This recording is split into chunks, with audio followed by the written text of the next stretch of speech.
Alléluia. Amen. Bien-aimés, nous allons incliner nos têtes.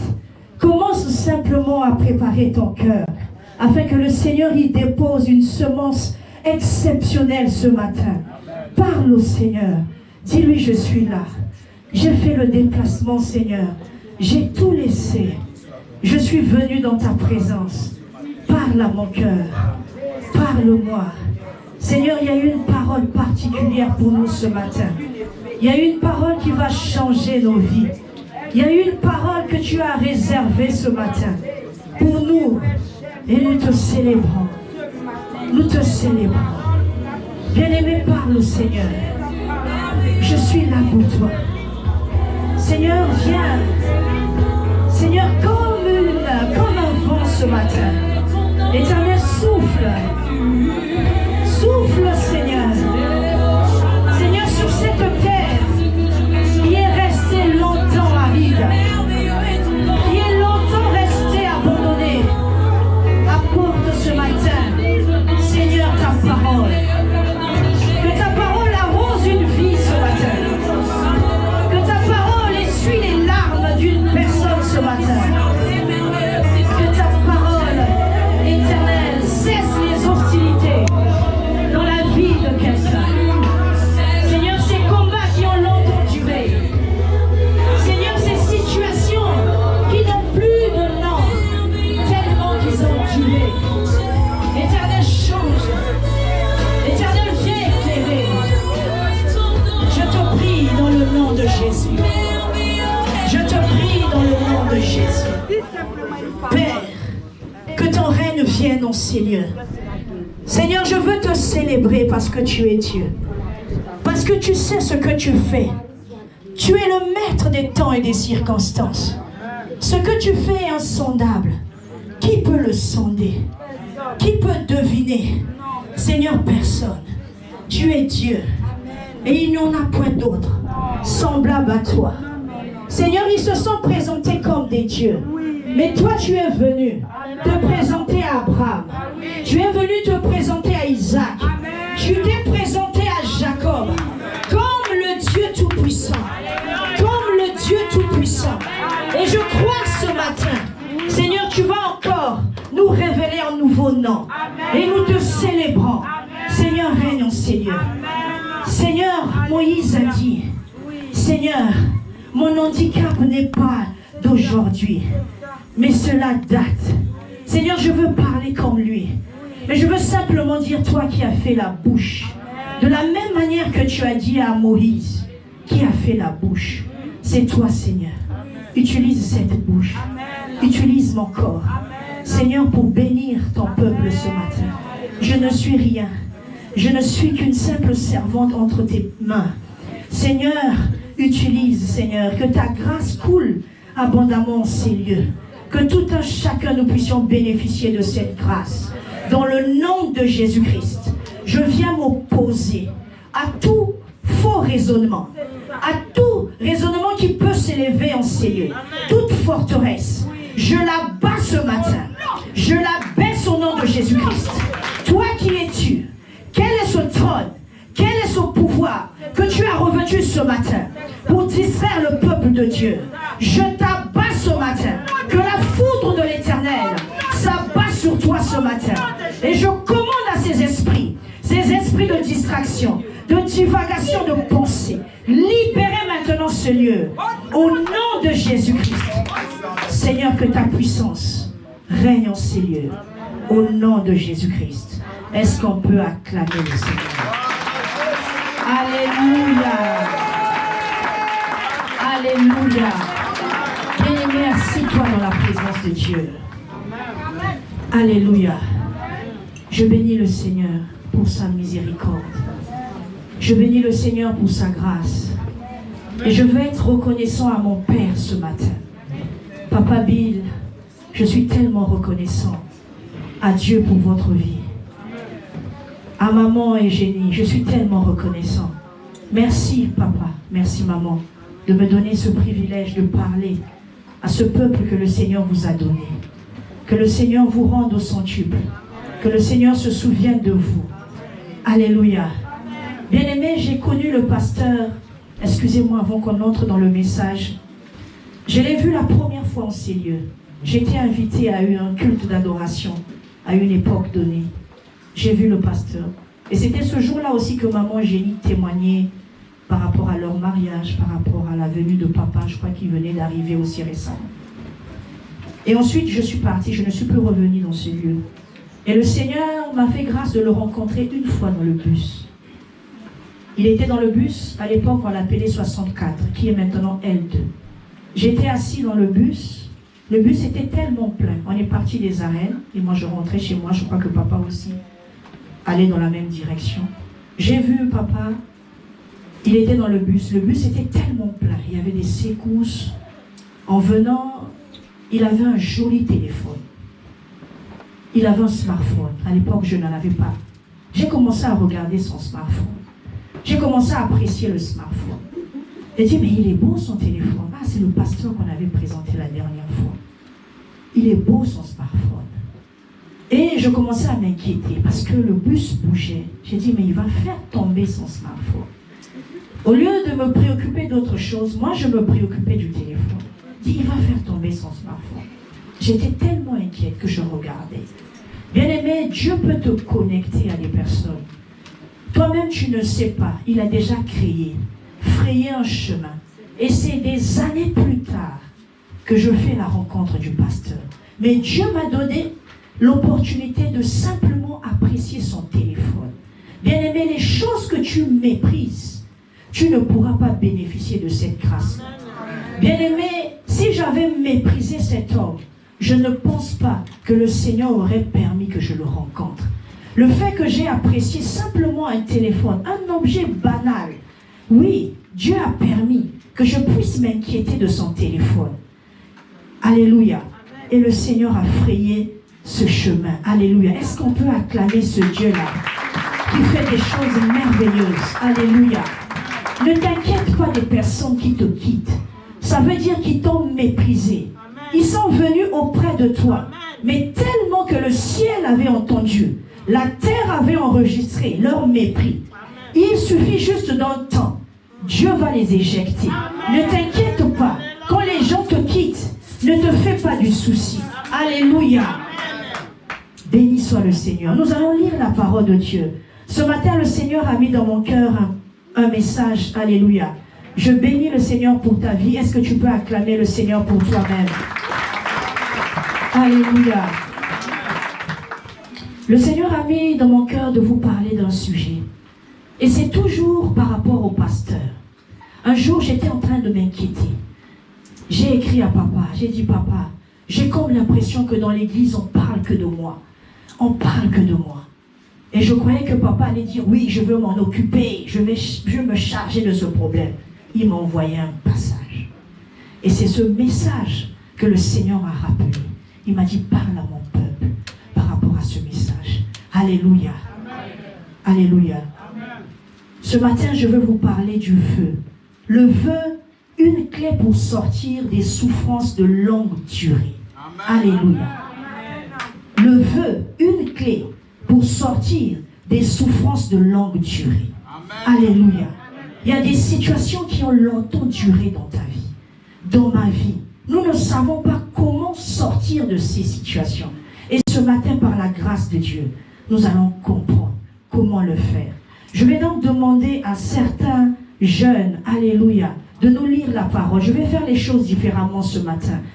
Bien-aimé, Dieu est en train de préparer une génération. Toi qui gardes tes enfants à la maison, je ne sais pas si tu es en train de voir ce qui se passe dans le monde, dans plusieurs pays. Dieu est en train de lever des jeunes. Alléluia. Des jeunes qui deviennent des présidents. Des jeunes qui occupent des postes qu'on n'aurait même pas imaginé. Ton enfant que tu gardes à la maison, ton enfant, tu as l'impression que tu vas simplement l'aider à entrer dans la sphère du travail, à entrer dans la sphère des affaires. Mais s'il n'a pas Dieu dans sa vie, il ne pourra pas aller loin. Parce que c'est un monde de caïmans. Il faut être féroce pour gagner. Il faut être féroce pour gagner la bataille. Et si tu amènes tes enfants dans la présence de Dieu maintenant, Dieu est en train de les aiguiser. Dieu est en train de les préparer. Bien-aimé, je ne sais pas si tu te souviens. Un mercredi, on est venu ici. J'étais en train de de modérer ce jour-là. Et plus loin, Adonai a crié. J'avais dit un mot, canal. Adonai a crié au fond, canal. Et j'ai eu cette présence d'esprit de répéter à Adonai. Oui, Adonai, c'est canal. Quand je suis rentrée à la maison, le Seigneur m'a parlé. Il a dit qu'il est en train de préparer. Il est en train de préparer ces enfants-là. Il m'a donné l'image d'une oie qu'on est en train de gaver pour le préparer. Vous savez, quand Jésus parlait, il utilisait les termes qui étaient appropriés au peuple d'Israël. Le peuple d'Israël, c'était un peuple d'éleveurs. Lui aussi, il utilisait les mêmes choses. Il a dit, je prépare. Peut-être que tu ne le vois pas. Peut-être que tu ne sais pas. Dieu est en train de préparer la jeunesse. La Bible dit que dans les derniers jours, il répandra de son esprit sur les jeunes. Je crois tellement à cette jeunesse. Bien-aimé, tu as des enfants. Il ne suffit pas seulement de les envoyer à l'école. Il ne suffit pas seulement de les mettre dans un endroit. Mais sois rassuré qu'ils sont dans cet endroit avec Jésus. Qu'ils sont dans cet endroit avec Jésus. Alléluia. Nous allons lire la parole. Je vais demander à Jessie de nous préparer Ecclésiaste, le texte de base. Maman Erika nous le lira juste après, parce que je ne voudrais pas qu'on perde de vue ce texte. C'est dans ce texte-là que nous allons parler de beaucoup de choses. Elle va nous le lire après. Donc, Jessie va nous préparer Ecclésiaste. Richesse va nous préparer Job 3, versets 1 à 3. Et ensuite, elle lira le verset 11 à 12. Melvin va nous préparer aussi Job 3. Elle lira plutôt le verset 11 à 12. Donc, page pour Melvin et Richesse, 696. Ces enfants-là sont en train d'être préparés. Pour l'instant, ils ne maîtrisent pas encore les chapitres de la Bible, qui sont les livres de la Bible. Donc, je me permets de leur donner les numéros appropriés. Alors, 696 pour Richesse et Melvin. Donc, Job 3. Richesse, tu liras 1 à 3. Et Melvin, 11 à 12. Et ensuite, 1 Pierre. Je vais choisir un jeune. Priscille va nous lire 1 Pierre 5, verset 9, au numéro 1723. Tu vas à la page 1723, Priscille. 1 Pierre 5, verset 9. Et pour terminer,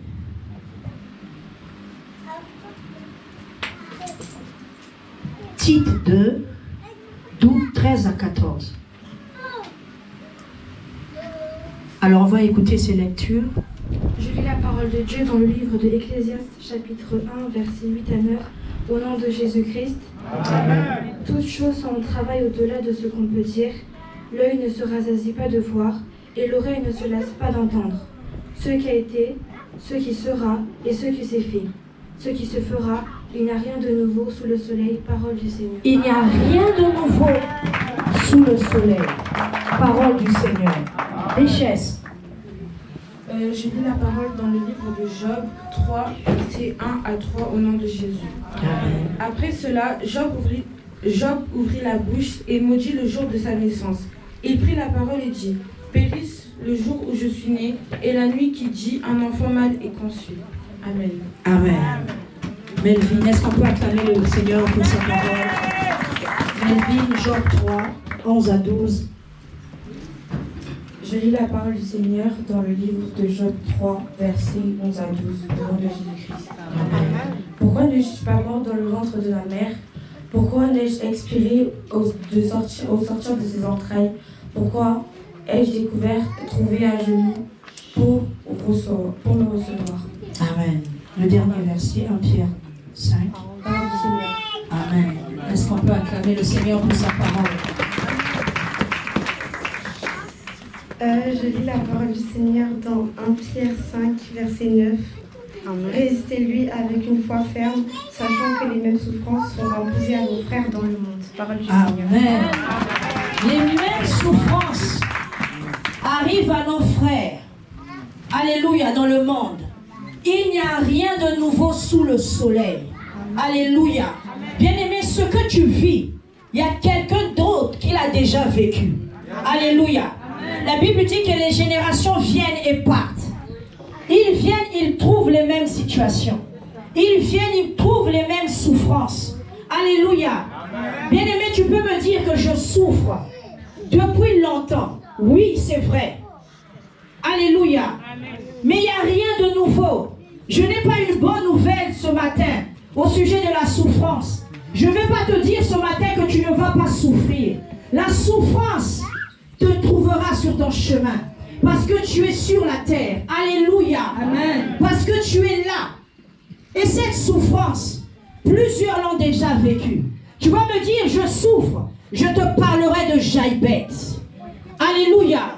Tu me dis que je souffre de quelque chose qui me tracasse. Je te parlerai de Job. Amen. Job a maudit le jour de sa naissance. Tellement que la souffrance était intense. Tellement qu'elle endurait des peines. Il se disait, je suis intègre. Je sers Dieu. Je fais tout parfaitement. Mais pourquoi cette souffrance? Alléluia. Job a maudit le jour de sa naissance. Quelles sont ces jambes qui m'ont accueilli? Alléluia. Pourquoi ma mère m'a-t-elle accueilli? Elle aurait dû provoquer ma mort depuis le ventre. Alléluia. Il y a des souffrances qui t'enlèvent le sommeil. Il y a des souffrances qui t'emmènent à être le prophète de malheur, comme Job, de ta propre vie. Qui peut te comprendre? Alléluia. Amen. Qui peut prendre ta place? Même si tu es en couple, qui peut te comprendre? Tu te lèves la nuit, tu pleures. Ton mari te console, mais sa consolation n'arrive pas. Alléluia. Sa consolation n'arrive pas à t'apaiser. Parce que la souffrance est là. Alléluia. Tes amis ne te comprennent pas. Comme les amis de Job. Ils ne l'ont pas compris. Bien-aimé, tu vas me dire, mais les apôtres ont souffert. Paul a souffert jusqu'à la fin de sa vie. Il avait une écharde. Mais il avait eu la clé. Dieu lui a dit, ma grâce te suffit. Alléluia. Ma grâce te suffit. Bien-aimé, la souffrance est là. Et ce que nous faisons, nous nous posons la seconde question. Pourquoi je souffre? Bien-aimé, la véritable question à se poser, c'est celle-ci. Qui m'inflige ces souffrances? D'abord, qui m'inflige ces souffrances?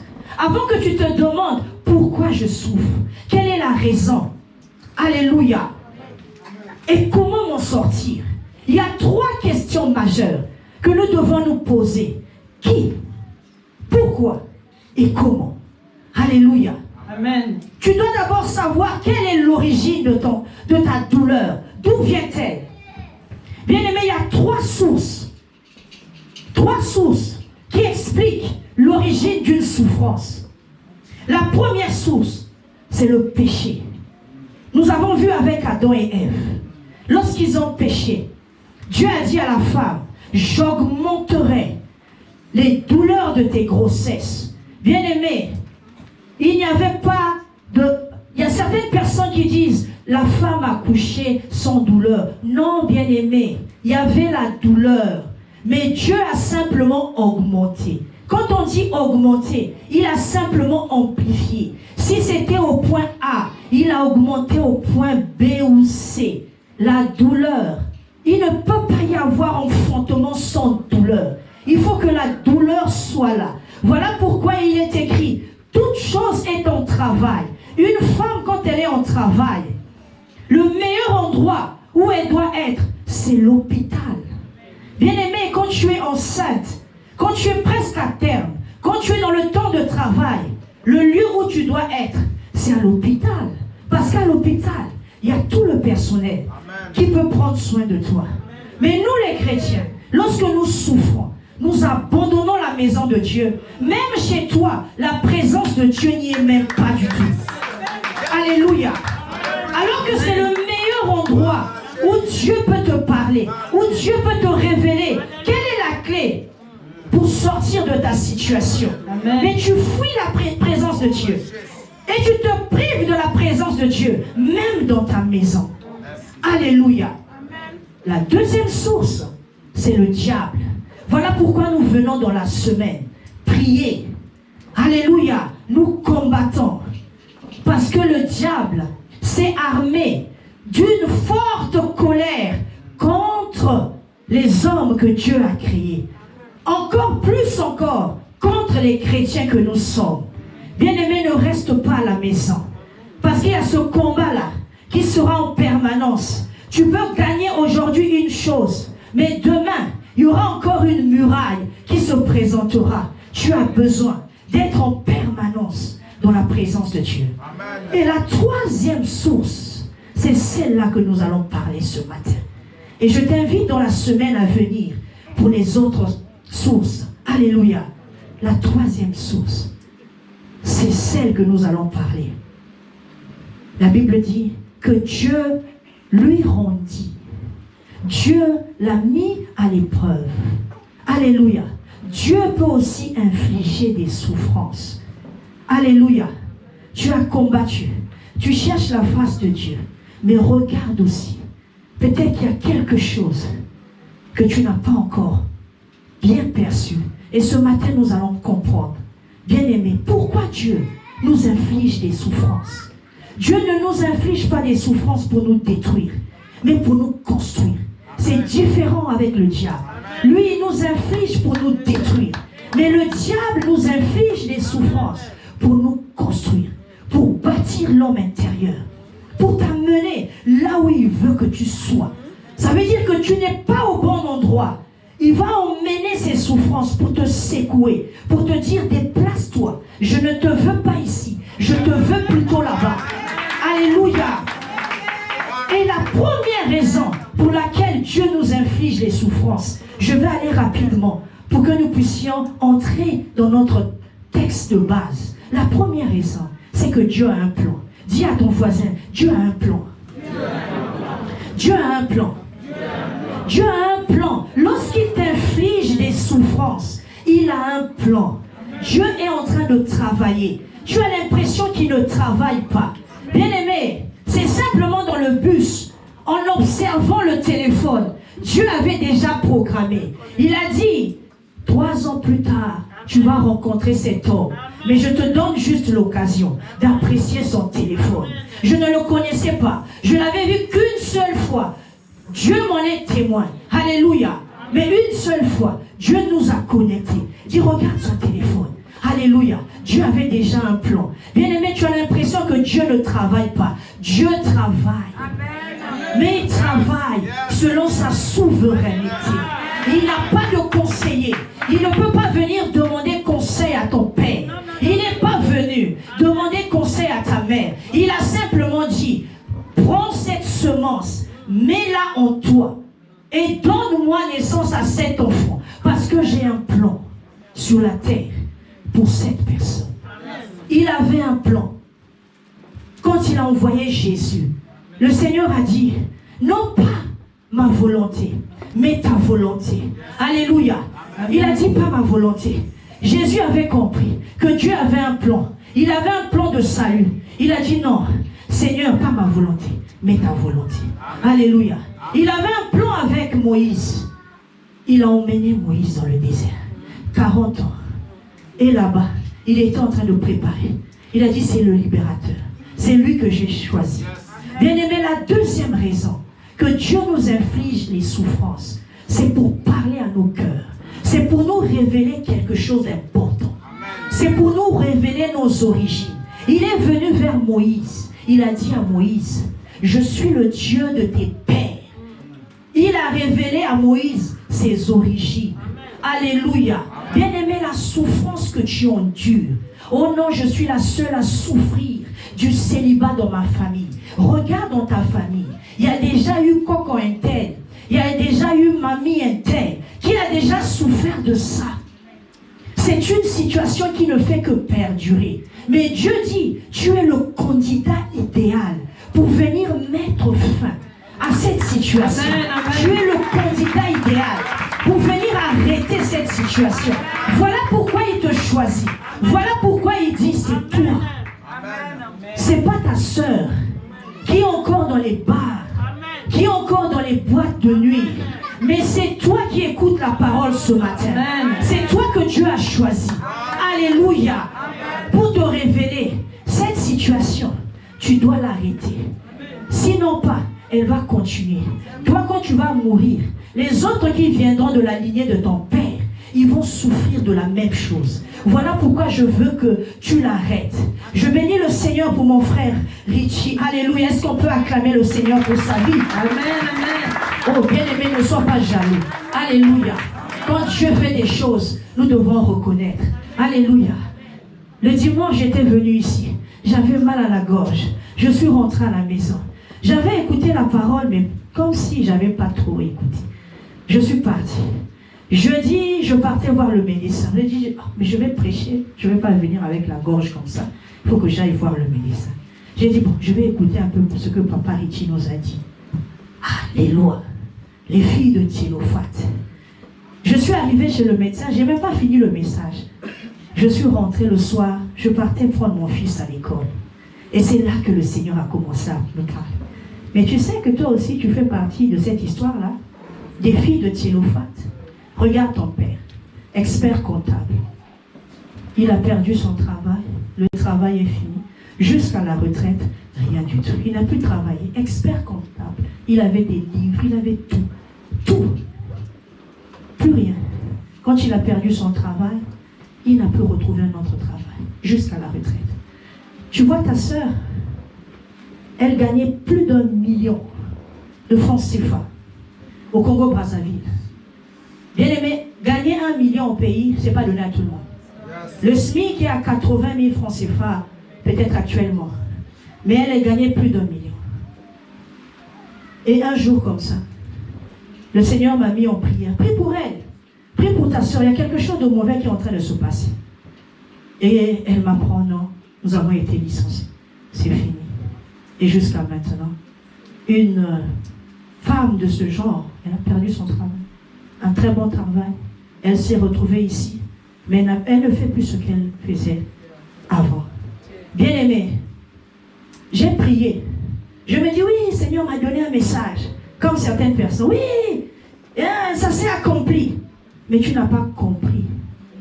Dieu voulait que tu comprennes autre chose. C'est une situation qui dure depuis les origines. Il faut que tu traites la racine. Que tu ne te dises pas, oui, j'ai reçu la prophétie. Dieu m'a parlé. Non. Ne deviens pas acteur ou actrice ce jour-là. Mais cherche plutôt ce que Dieu veut te dire à partir de là. Et pourquoi ça se répète. Alléluia.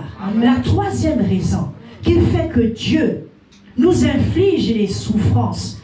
Alléluia. Amen. C'est parce que Dieu veut révéler son nom. Alléluia. Est-ce que tu peux acclamer le Seigneur? Il est venu vers Moïse. Il a dit, tes pères m'ont connu comme le Dieu Tout-Puissant, le Dieu fort. Mais moi, je viens te révéler un autre nom. Amen. Que tes pères n'ont pas connu. Amen. Je suis l'Éternel. Je suis l'Éternel. Celui qui est hors du temps. Bien-aimé, est-ce que tu essaies de comprendre? Il est hors du temps. Lui-même, il a défini le temps. Il a fixé chaque chose en son temps. Il a dit que le soleil, tu vas briller de telle heure à telle heure. Après, tu laisseras la place à la lune.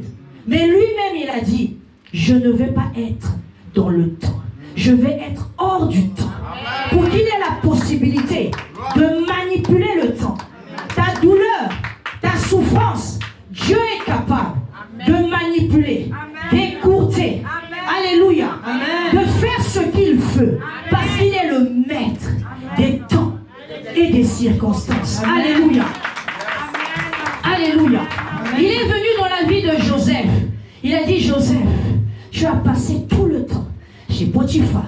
D'abord dans le puits, chez les marchands, chez Potiphar, en prison. En une journée, il a dit, je suis celui qui hâte les choses. Bien aimé, il précipite les choses. Est-ce que je sais le comprendre? Il précipite ces choses qui ont longtemps duré. Les choses que tu allais recevoir, il dit je vais précipiter. Alléluia. Il a donné à Joseph, alléluia, en une journée, presque plus de 7 bénédictions. Il a donné à Joseph l'établissement. Il a donné à Joseph le commandement. Il a donné à Joseph un anneau. Il a donné à Joseph un habit de fer lin. Il a donné à Joseph un collier. Il a dit, Pharaon a dit, monte sur le char, que les gens t'apprécient, que les gens t'acclament. Tu es celui qui est venu sauver l'Égypte. Il a donné à Joseph un nouveau nom. En une journée, Joseph a eu toutes ces choses. Bien aimé, rien n'est impossible à Dieu. Ce n'est qu'une question de temps. Ils peuvent précipiter. Ils peuvent précipiter. Alléluia. La quatrième raison, laisse-moi partir. Dieu dit, la quatrième raison, que je te mène dans une douleur, c'est pour te dépouiller. Alléluia. Tu ne peux pas aller voir Pharaon avec les habits d'Égyptien. Il dit à Moïse, non, c'est pas de cette manière-là que tu dois te présenter à lui. Il faut que je te dépouille. C'est une opération de vidage. Il dit, il faut que je te vide. Il faut que je te vide. Il faut que j'enlève la nature de l'Égypte. Il faut que j'enlève la nature d'Égypte. Il faut que je l'enlève. Je dois vider. Il ne peut pas mettre sa grâce dans un verre qui est déjà plein. Dieu ne peut pas mettre cela. Il dit, il faut que je te vide. C'est une opération vidage. Je dois te dépouiller. Tu veux combattre tes ennemis. Tu veux combattre les choses qui ont perduré dans ta famille avec l'orgueil. Dieu dit non, non, non, non, non, non, non. C'est pas avec ce costume. C'est pas avec ce costume. Il faut que tu enlèves. Tu ne peux pas combattre tes ennemis avec l'orgueil. Il faut que tu viennes avec l'humilité. Viens avec la veste de l'humilité. Combat ceux qui sont orgueilleux. Combat ceux qui te combattent. Alléluia. Bien-aimé, j'ai passé un temps. C'était dur pour moi. Alléluia. Quelque part aussi parce qu'on ne sait pas. On ne connaît pas ses origines. J'étais en train de regarder ma vie. Alléluia. Ces choses-là ne se manifestent pas quand tu es seul. C'est quand tu te maries, quand en fait, tu sors un peu des lois de la famille. C'est là où ça se manifeste. Alléluia. Bien-aimé, pour la petite histoire, je suis né dans une famille royale. Hein? La tribu de chez nous là-bas, c'est la tribu royale.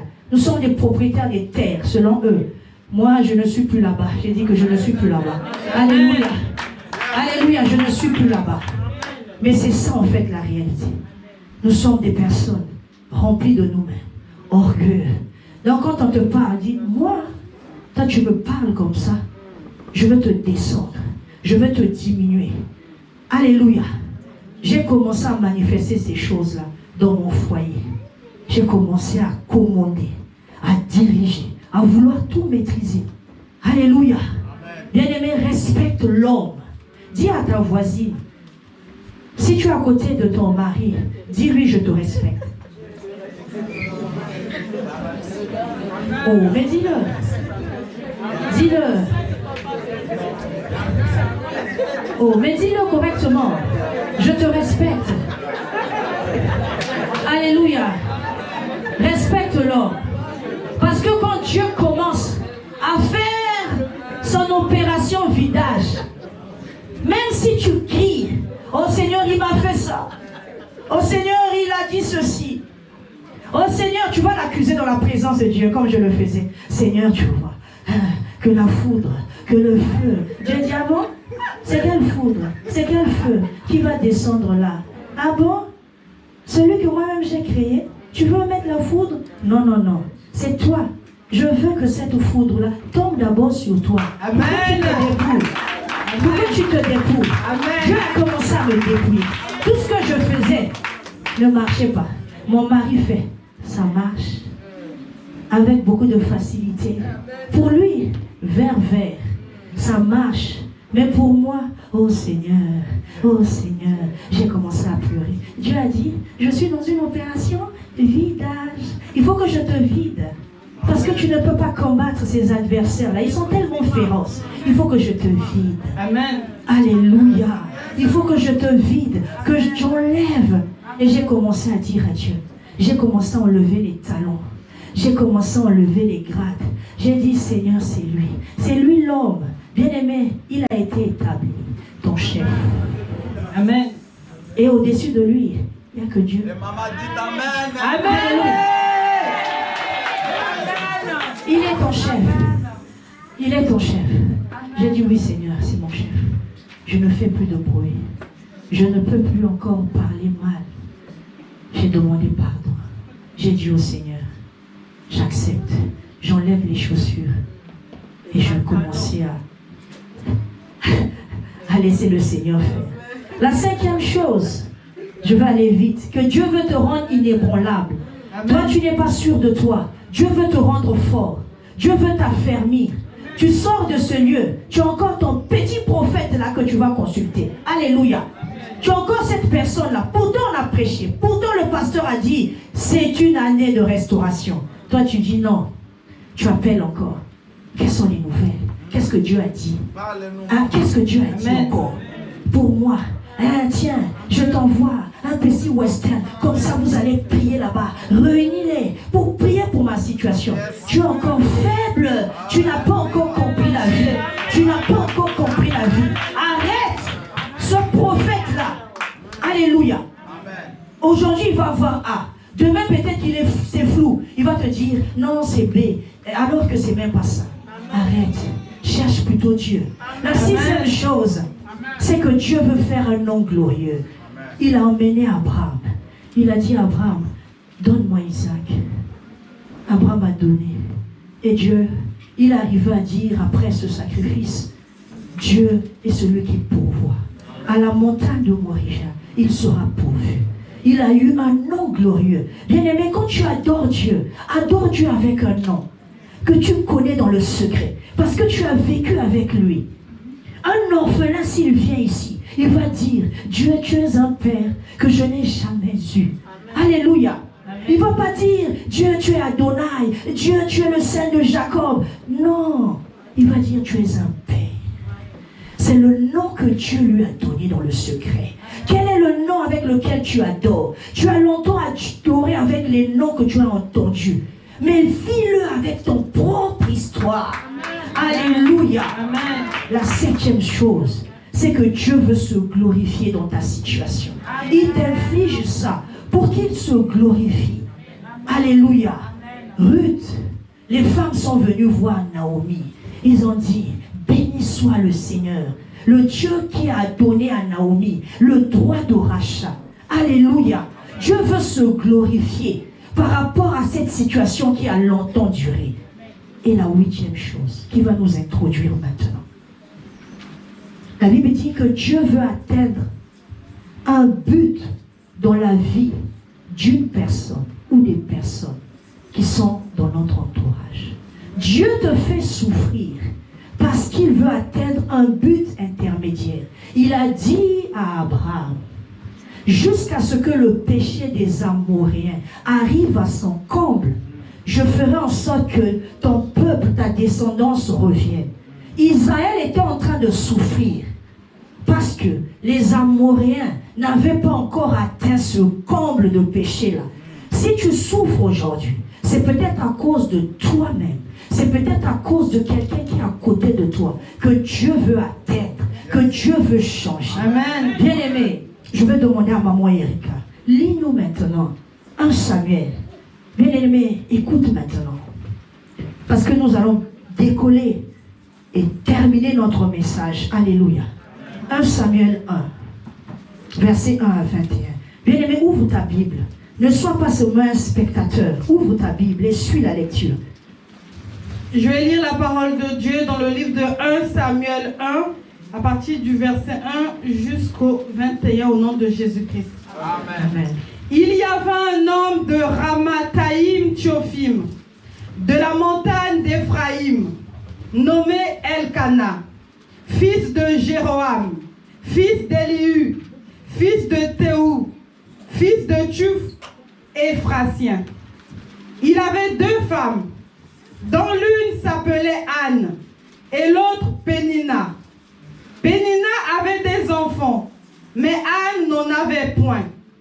Chaque année, cet homme montait de sa ville à Silo pour se prosterner devant l'Éternel des armées et pour lui offrir des sacrifices.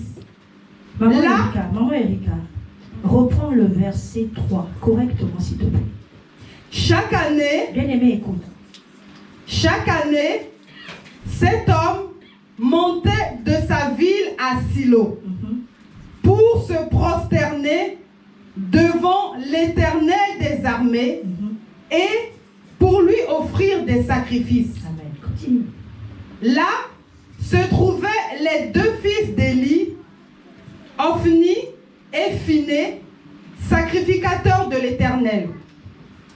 Le jour où Elkana offrait son sacrifice, il donnait des portions à Pénina, sa femme, et à tous les fils et à toutes les filles qu'il avait d'elle.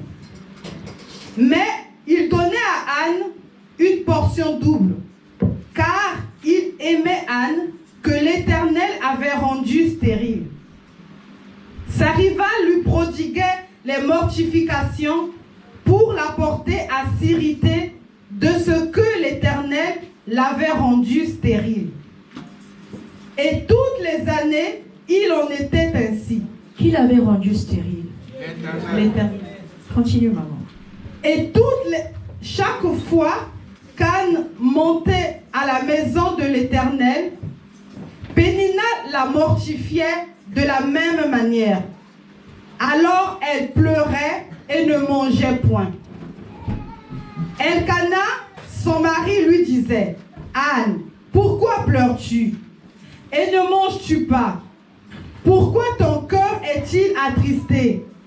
Est-ce que je ne vaux pas pour toi mieux que 10 fils? » Anne se leva après que l'on eut mangé et bu à Silo. Le sacrificateur Élie était assis sur un siège, près de l'un des poteaux du temple de l'Éternel.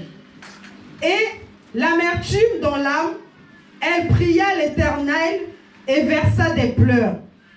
Elle fit un vœu en disant, « Éternel des armées, si tu daignes regarder l'affliction de ta servante, si tu te souviens de moi et n'oublie point ta servante, et si tu donnes à ta servante un enfant mâle, je le consacrerai à l'Éternel pour tous les jours de sa vie, et le rasoir ne passera point sur sa tête. » Comme elle restait longtemps en prière devant l'Éternel, Élie observa sa bouche.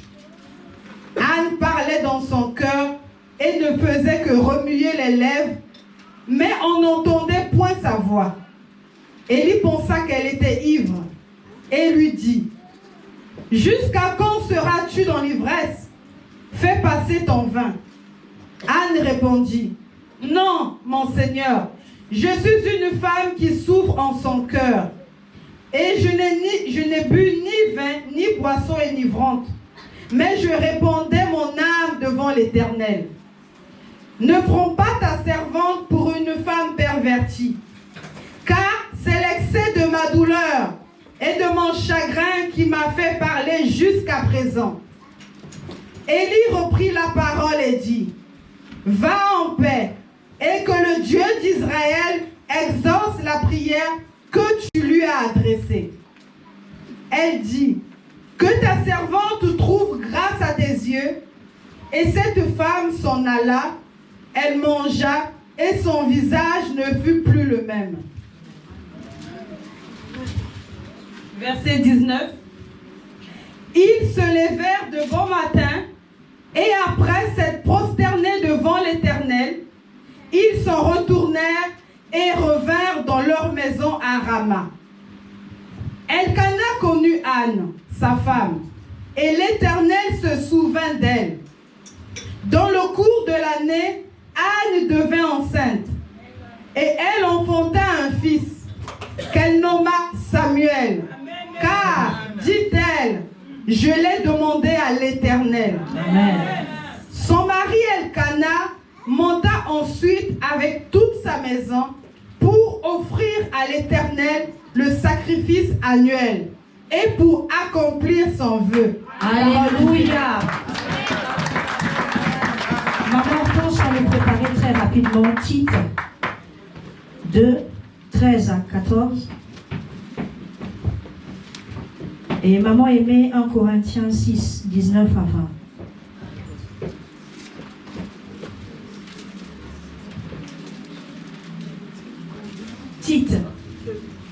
Tite. Juste après Timothée.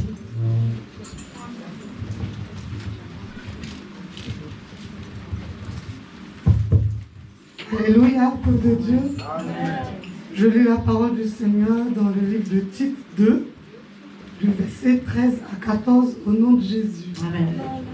En attendant la bienheureuse espérance et la manifestation de la gloire du grand Dieu et de notre Sauveur Jésus-Christ, qui s'est donné lui-même pour nous, afin de nous racheter, de toute iniquité et de se faire un peuple qui lui appartienne, Amen. Purifié par lui et zélé pour les bonnes œuvres. Amen. Est-ce qu'on peut acclamer le Seigneur? Maman aimée pour la dernière lecture. Alléluia. Amen. Alléluia. Amen. Je lis la parole de Dieu dans le livre de 1 Corinthiens, chapitre 6, versets 19 à 20, au nom de Jésus. Amen. Ne savez-vous pas que votre corps est le temple du Saint-Esprit, Amen. qui est en vous? Dieu, c'était la propriété de Dieu. Mais Elkana a commencé à vivre sa vie comme il voulait. Alléluia. Elkana a attendu des années. Anne ne donnait pas d'enfant. Il a dit, bon, j'attends encore 2 ans, 3 ans. Je ne sais pas combien de temps, mais je crois plusieurs années. Il a dit, bon, moi, je vais prendre une deuxième femme. Parce que je suis quand même un homme. Hein. Je suis quand même un homme. Les gens me connaissent dans cette ville. Je ne vais pas rester comme ça. Il me faut une descendance. Elkana, le consacré, celui qui était consacré à l'Éternel, il a commencé à faire sa vie. Il a pris Pénina. Bien-aimé, bien que cela ait été permis en Israël, mais la tribu de Lévi ne devait pas faire comme tout le monde. Alléluia. Bien-aimé, tu ne peux pas mener ta vie comme monsieur tout le monde. Tu ne peux pas mener ta vie comme tout le monde. Tu as été, toi et moi, nous avons été rachetés. Nous appartenons à Dieu. Alléluia. Nous avons été rachetés. Jésus a donné sa vie pour nous. Alléluia. Nous lui appartenons. Tu ne peux pas te permettre de te comporter comme monsieur tout le monde. Alléluia. Tu ne peux pas te permettre de plaisanter dans ton lieu de travail comme tout le monde. Parce que tu es un racheté. Amen. Parce que tu es une rachetée. Alléluia. Elkana a commencé à faire ce qu'il voulait. Elkana a commencé à dire à Dieu, moi je viens chaque année, je viens sacrifier, je viens me prosterner, je viens donner pour que l'année prochaine, tu gardes encore ma famille, tu me protèges encore. Alléluia. Les adorateurs qui aiment manger à la table du Seigneur, mais qui ne s'intéressent pas à Dieu. Alléluia. Nous sommes plusieurs de cette façon-là. Elkana, c'est l'image des chrétiens que nous sommes. Alléluia. Des chrétiens charnels. La Bible nous définit les œuvres de la chair. Dans Galates, il dit, regarde comment ils se comportent. Ce sont des idolâtres. Ce sont des gens qui font la dissolution. Ce sont des impudiques. Ce sont des personnes qui mènent leur vie à leur propre guise. Seigneur, moi je viens seulement. J'adore Dieu. Je finis. Dieu, protège-moi. Donne-moi ce que je veux. Donne-moi ceci. Elkana, c'était la même chose. Oui, je viens avec toute ma famille. Pour faire comme si, oui, C'est vraiment la famille que Dieu voulait. Il vient dans la présence de Dieu. Je me prosterne. Je me donne. Seigneur, l'année prochaine, protège encore les enfants que j'ai eus avec Pénina. Seigneur, fais encore. Mais Dieu voulait autre chose. Dieu voulait quelque chose. Elkana ne voulait pas lui donner. Elkana s'opposait. Elkana savait que lui, il était mis à part. Il est acquis de Dieu. C'est un acquis de Dieu. Tu es un acquis de Dieu. Dieu t'a acquis. Dieu m'a acquis. Au moyen de son sang, nous ne pouvons pas nous permettre de nous comporter comme tout le monde. Dans les critiques, on te voit. Dans la médisance, tu es là. Dans l'impudicité, tu es là. Tu te permets toutes choses. Tu vis dans la liberté. Tu vis comme si tu ne savais pas que Jésus est mort pour toi. Tu vis comme Elkana. Dieu, ce côté-là, oh non, ça c'est mon jardin secret. Tu ne touches pas. Ce que je te donne, ce n'est que le dimanche. Je viens, j'adore. Ah, il y a quoi encore? Il y a les offrandes. Je viens, je mets. Et après, dans la semaine, comme un poisson, tu disparais.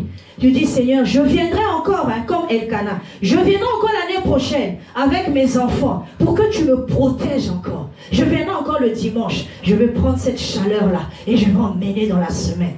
Bien-aimé, toi, tu souffres vraiment. Toi, tu vois que l'âge est avancé.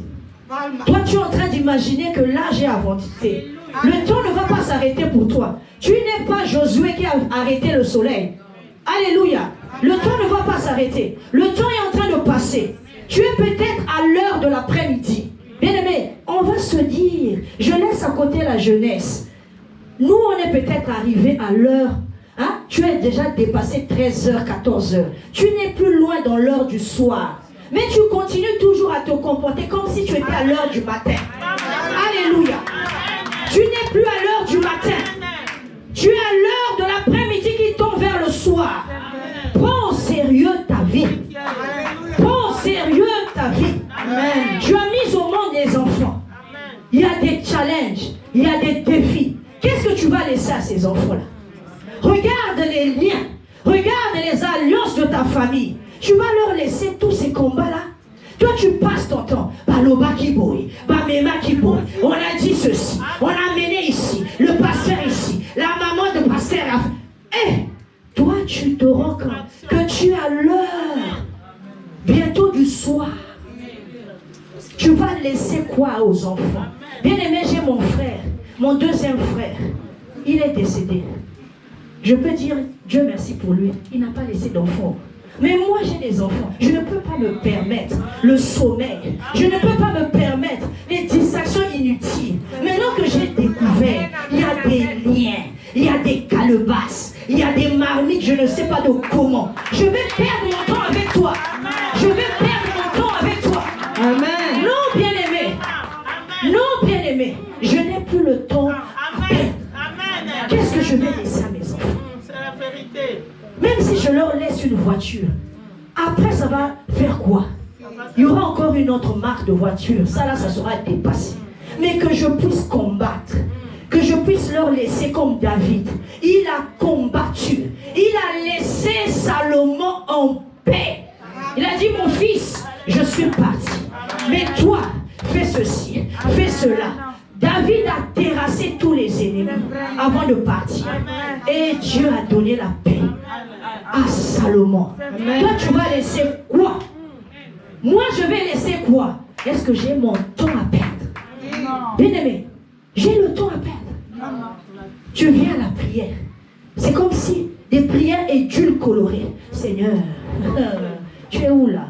Tu viens même interroger Dieu. Quand on te voit, quand même nous ici, hein, la modération, on voit beaucoup de scènes.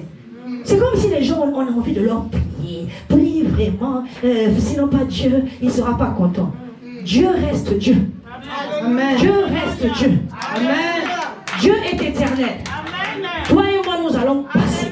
Amen. Nous allons pourrir sous la terre. Amen. Voilà pourquoi ce que nous avons là, nous n'allons pas emmener ça là-bas sous la terre.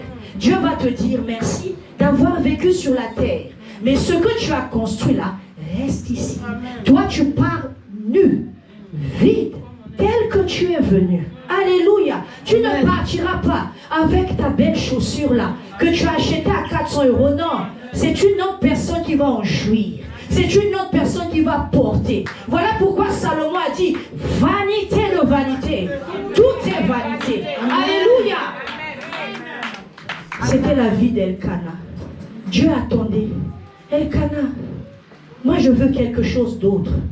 Et là-bas, Anne était en train de souffrir pour rien. Anne souffrait pour rien. Mais Dieu a dit, comme dit mon père, Dieu obtient toujours ce qu'il veut. Amen. Qui se souvient de cette prédication? Dieu obtient toujours ce qu'il veut. Il dit, je veux attendre. Je suis patient. Mais c'est toi qui es en train de perdre le temps. Tu allais peut-être te marier à tel âge. Tu allais peut-être avoir ceci. Mais tellement que tu résistes, tu es dans la débauche. Tu mènes ta vie comme tu veux. Tu dis à Dieu, moi ma vie là, je fais ce que je veux. Oh, laissez-moi parler en lingala. Je vais traduire. C'est ta vie, bien sûr. Moi, il faut que je sois déjà calé à un certain âge. Il faut déjà que je me marie. Une relation qui vient. Un homme, tu n'as même pas pris le temps de consulter Dieu, d'interroger Dieu. Est-ce que c'est vraiment lui? Ah, moi, j'ai déjà 27, 28. Il faut que je sois calé. Bien-aimé, Dieu était en train de préparer un petit Chinois, là-bas en Chine, en train de faire des études pour toi, en train de préparer un diplomate, en train de préparer quelqu'un pour toi. Toi, tu dis non, non, non, non, je vais écouter ça. Je vais faire ce que je veux. Je prends. Et quand il vient dans ta vie, lui aussi il vient avec les alliances de coco. Il vient encore s'associer à toi. Tu vas devenir aigri, intercesseuse, je ne sais pas de combien de grades. Parce que tu dois intercéder pour tes propres liens, tu vas intercéder aussi pour les liens de celui que tu as mis dans ta vie. Alléluia. Dieu dit, je veux tout. Je veux ta vie. C'est ce que Dieu veut. Elkana dit non, ça c'est à moi. Je prends Pénina. Je fais ce que je veux. Dieu a dit, ah bon? Ah, d'accord. Là-bas aussi, il a dit, je vais préparer Pénina. Parce que moi, je vais préparer Anne, pardon. Parce que moi, j'obtiens toujours ce que je veux. Il a commencé à préparer Anne. Il a dit, je place Pénina. Parce que je veux obtenir la même chose. Dieu veut obtenir la même chose. Bien-aimé, il a travaillé. Dieu attendait. Il a mis Pénina. Anne pleure. Anne se roule par terre.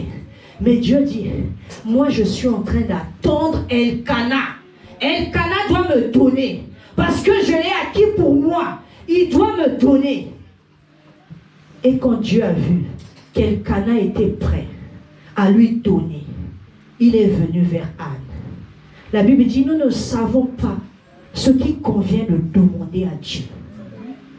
Il est venu dire à Elkana, hier tu venais avec ton mari, tu priais comme ça, tu faisais que venir, mais cette fois-ci, associe le vœu, engage-toi, donne-moi ce que je veux. Anne est allée dans la prière, il a dit à Dieu, si tu me donnais un enfant mâle, Dieu dit, yes, c'est ce que j'attendais, parce que je l'ai déjà eu. J'ai déjà eu Elkana. J'ai déjà eu Elkana. Bien-aimé, tu veux ouvrir une porte. La maison n'est pas à toi. Mais il faut que tu aies la clé. Non, je veux rentrer. Mais tu n'as pas la clé. Dieu doit te donner la clé. Il est le propriétaire. Il doit te donner la clé à toi. Si vous êtes en couple, il doit te donner aussi il doit aussi donner à l'autre. Parce que vous deux, vous devez ouvrir la même porte, avec la même clé. Il a donné à Anne. Ne souffre plus. La clé est là. Prends la clé. Bien-aimé, Anne a eu Samuel. Là où je te dis qu'Elkana avait donné ce que Dieu voulait, son engagement, sa vie. dire que moi, cet enfant, je veux le donner. Au verset 21, on nous dit, son mari Elkana monta ensuite avec toute sa famille pour offrir à l'Éternel le sacrifice annuel et pour accomplir son vœu. Amen. Mais quel vœu Elkana avait fait? On nous a parlé du vœu d'Anne au début. Oh, c'est Anne. Mais quel vœu? Dieu attendait. Il a dit, j'attends. Moi, je suis patient. Il a eu. Alléluia. Tous les deux, ils ont eu la clé. Ils étaient prêts à offrir cet enfant. Parce que Dieu cherchait un sacrificateur. Alléluia. Bien-aimé, Dieu attend quelque chose de toi. Cette situation qui dure, cette souffrance, il y a une clé.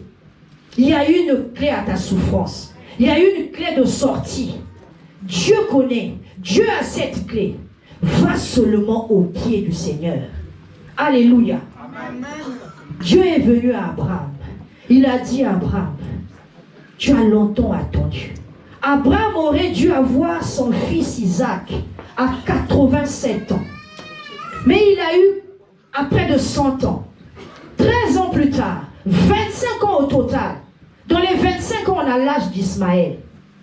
Pourquoi? Mais parce qu'il était, comme on dit, le petit toutou de Saraï. Saraï l'a distingué, la belle, qui a dit à Abraham, Abraham, j'ai longtemps attendu. Prends Agar. Tellement qu'Abraham aimait Saraï. Il obéissait. Il faisait tout. Et il a pris Agar. Il a rallongé sa souffrance. Bien-aimé, tu peux rallonger ta souffrance parce que tu ne veux pas attendre, parce que tu n'es pas patient, parce que tu ne sais pas où aller chercher la clé. Alléluia. Et Dieu est venu vers Abraham. Il a dit, Abraham, voici la clé. La clé de ton problème, c'est ton nom. Prends la clé. Je te donne la clé qui va ouvrir cette porte que tu as longtemps attendue. Je donne la même clé à ta femme. Elle ne s'appellera plus Saraï. Elle s'appellera Sarah. Prends la clé. Prends la clé et ouvrez la porte. Ouvrez la porte. Bien-aimé, le temps est passé. Saraï, celle qui est devenue Sarah, Dieu l'a dépouillée. Il faut que Dieu te dépouille. Il faut que tu acceptes le dépouillement de Dieu. Il faut que tu sois dépouillé. Sarah a dit, quand les 3 hommes sont venus, il a dit, mais est-ce que moi, mon mari, mon Seigneur peut encore me désirer? Sarah était presque finie. Elle ne pouvait plus être cette belle qui s'oppose, qui dit tout, qui donne des ordres, qui veut que Abraham fasse ceci. Sarah était maintenant, est-ce que moi, mon Seigneur peut encore me désirer? Bien-aimé, tu as besoin d'humilité pour recevoir les choses de Dieu. Tu as besoin d'une humilité. Tu as besoin d'être humble, de venir dans la présence de Dieu avec l'humilité. Avec l'humilité. Ne viens pas avec les biscottes, avec un jus. Oui, Seigneur, tu es où? C'est maintenant à quel niveau? Dis-moi. Et le téléphone sonne. Tu réponds. Ah, Seigneur, attends. Je réponds d'abord à l'honorable. Bien-aimé, tu souffres. Tu as vu le célibat qui est dans ta famille? Tu as vu les situations, les maladies héréditaires? Tu souffres vraiment? La Bible dit, sentez votre misère. Est-ce que tu sens ta misère? Est-ce que tu réalises que tu es en train de souffrir? Toi, tu viens à Dieu avec des biscottes. Tu viens à Dieu avec un verre de coca. Dieu a ton temps. Lui, il reste Dieu. Toi, tu es un homme. Tu as un temps qui a été fixé pour toi et moi. Alléluia. Bien-aimé, je vais terminer par cette histoire parce que mon temps est déjà passé. Presque. Bien-aimé, dans 2 Rois 4, on nous parle de la femme sunamite. La ville de Sunem. Alléluia. Elle a préparé, elle a dit, elle était une femme distinguée. Ah, comme Saraï. Sur la terre, il y a beaucoup de Saraï. Nous étions ces Saraïs. Dieu est en train de nous casser, briser la hanche. Parce que tu ne peux pas servir Dieu avec ça. Alléluia. La femme sunamite, elle est venue. Elle a eu une très bonne idée. Elle a dit, moi je veux construire. Je veux aménager une chambre pour cet homme de Dieu. Il est vraiment un saint homme de Dieu. Il parlait d'Élisée. Je vais aménager une chambre. Je vais le préparer. Parce que c'est vraiment un saint homme de Dieu. Très bonne idée. Et Élisée, voyant cela, a dit à son serviteur Géasi, mais qu'est-ce qu'on peut faire à cette femme? Qu'est-ce qu'on peut lui donner? Elle a aménagé la chambre. Elle nous a bien accueillis. Elle est tellement serviable. Qu'est-ce qu'on peut lui faire? Élisée a dit à Géasi, appelle-la. Géasi est allé appeler la Sunamite. La Sunamite est venue. Elle est venue. Je vais demander à 2 personnes. 2 personnes, s'il vous plaît. Venez devant. 2 personnes. Une autre personne, s'il vous plaît. Mettez-vous face à face. Oui, avance un peu, maman Eric. Voilà la femme sunamite. Quand elle est venue vers Élisée, elle est venue se mettre devant. Elle est venue se mettre devant le prophète. Et le prophète, au lieu de lui parler, il a tourné son regard. Maman Erika, tourne ton regard vers moi. Moi, je suis Géasi. Et maman Erika a commencé à me parler à moi. Mais qu'est-ce qu'on va faire à cette femme? Oh, prophète. Mais la femme est devant. Parle-lui. Prophète, Élisée parle à Géasi. Qu'est-ce qu'on va faire à cette femme? Oh. Mais prophète, parle à la femme. Elle est devant. La Bible le dit au verset 13. 2 Rois 4, verset 13. La Bible dit, et Élisée dit à Géasi, dis-lui, prophète Élisée, mais la femme est là, parle-lui. Il ne parle pas, il parle à Géasi. C'est comme ça que nous venons vers Dieu. Dieu, merci. Dieu, donne-moi. Ma famille est riche. Je suis né dans une famille de riches. Donne-moi. Il faut que les gens voient que tu es un grand Dieu. Donne-moi. Ah bon? Le temps est passé. Je commence à vieillir. Donne-moi. Parce que les gens doivent voir. Faut pas mon année là. Que tu es un grand Dieu. Yawa côté. Ah, Wapi, il est où? Seigneur, donne-moi. J'ai étudié à la Sorbonne. J'ai étudié à Shanghai. Dieu dit après, j'ai terminé à l'université des États-Unis, à Harvard. Ah bon? Tout ça, tu as fait? Non, Seigneur. J'ai commencé à Poitiers. J'ai terminé à Boulogne-sur-Mer. Et ensuite, j'ai fait un tour à Genève. Et ensuite, je suis venu à Toulouse. J'ai atterri. Dieu dit, tout ça là pourquoi? Mais pourquoi tu me donnes? Ah bon? Depuis quand? C'est comme ça. C'est comme ça que la Sunamite. Je suis une femme distinguée. J'entre au palais comme je veux. Je suis connue par mon peuple. Toi, tu souffres. Tu viens avec la hauteur. Dieu, donne-moi. Mon mari doit voir que moi, le permis là, je vais l'avoir d'un seul coup. Dieu a dit, attends.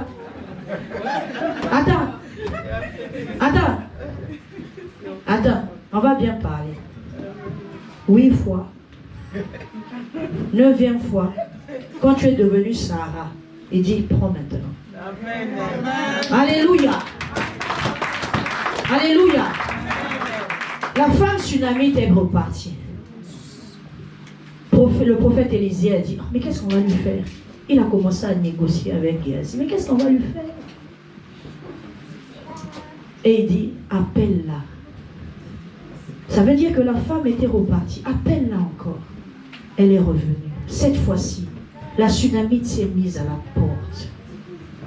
Bien-aimé, la porte, c'est Jésus. Amen. Quand tu viens demander quelque chose, mets-toi à la porte. Ne viens pas avec tes galons. Au moins, je suis né dans une tribu. Au moins, il faut que tu fasses Il faut qu'on voie que moi aussi j'ai obtenu. Non, mets-toi à la porte. Mets-toi au pied du Seigneur. Quand Dieu verra la porte, il va voir la croix. Il va voir le sacrifice. Il va voir l'humilité. Il va voir la grâce. Il va voir la vie de son fils. Il va dire oui.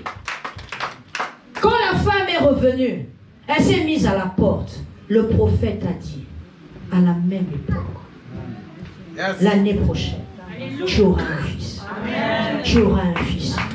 Tu auras un fils. Bien-aimé, Dieu veut faire, mais mets-toi à la porte. Mettons-nous à la porte. Ce n'est qu'à cet endroit que nous pouvons recevoir de Dieu. Que nous pouvons recevoir les grâces. Que le Seigneur vous bénisse.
Nous acclamons le roi des rois pour cette belle parole qui nous édifie, cette